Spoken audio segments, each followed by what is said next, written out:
Namaste, my dear Java enthusiasts. Welcome back to our whiteboard tutorial series. Today, we are diving deep into one of Java's most powerful and elegant features, the Java Streams application programming interface.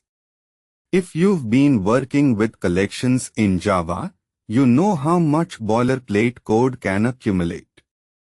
Streams API, introduced in Java 8, offers a declarative, functional approach to process sequences of elements.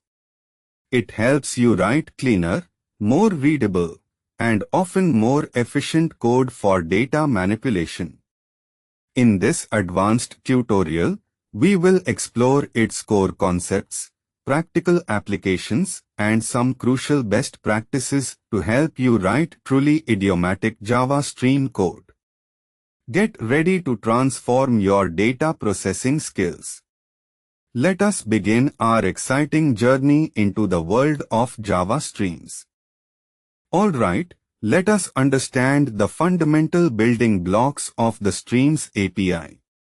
At its heart, a stream is a sequence of elements supporting sequential and parallel aggregate operations. Think of it like an assembly line for your data. Data flows through a series of operations, but the original data source remains untouched. We have two main types of operations, intermediate and terminal. Intermediate operations, such as filter and map, transform the stream and return a new stream. They are lazy, meaning they do not perform any actual processing until a terminal operation is invoked. For example, filter allows you to select elements based on a condition, while map transforms each element into a new form. These operations are chained together, creating a pipeline that processes your data efficiently. Let us look at a simple example of how filter and map work together. Now, let us move on to terminal operations, which are the final step in a stream pipeline. Unlike intermediate operations, terminal operations produce a result or a side effect and close the stream.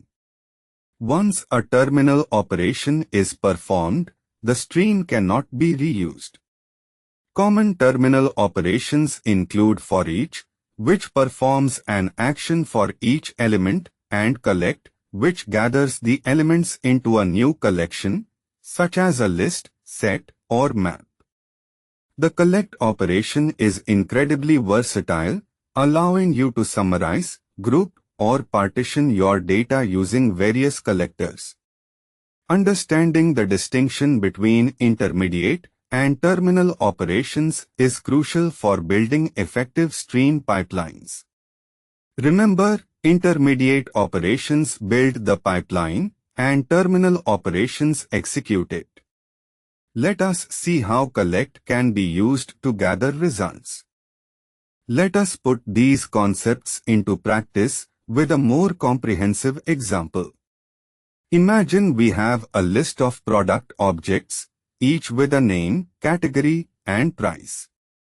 Our goal is to find all electronic products that cost more than 100 rupees and then collect their names into a new list. First, we will create a stream from our list of products. Then, we will apply a filter operation to select only the products from the electronics category. Following that, we will add another filter to ensure the price is greater than 100. Next, we will use a map operation to extract just the name of each filtered product.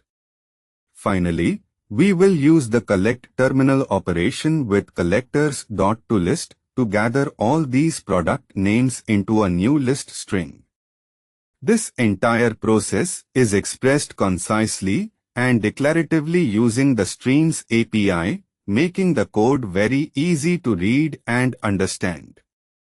While Java Streams are powerful, there are some common pitfalls to avoid to write robust and efficient code. One common mistake is attempting to modify the source collection within a stream pipeline. Streams are designed for non-interfering operations. Modifying the source can lead to unpredictable behavior. Another mistake is not understanding the lazy nature of intermediate operations, leading to confusion when a stream does not seem to execute until a terminal operation is present.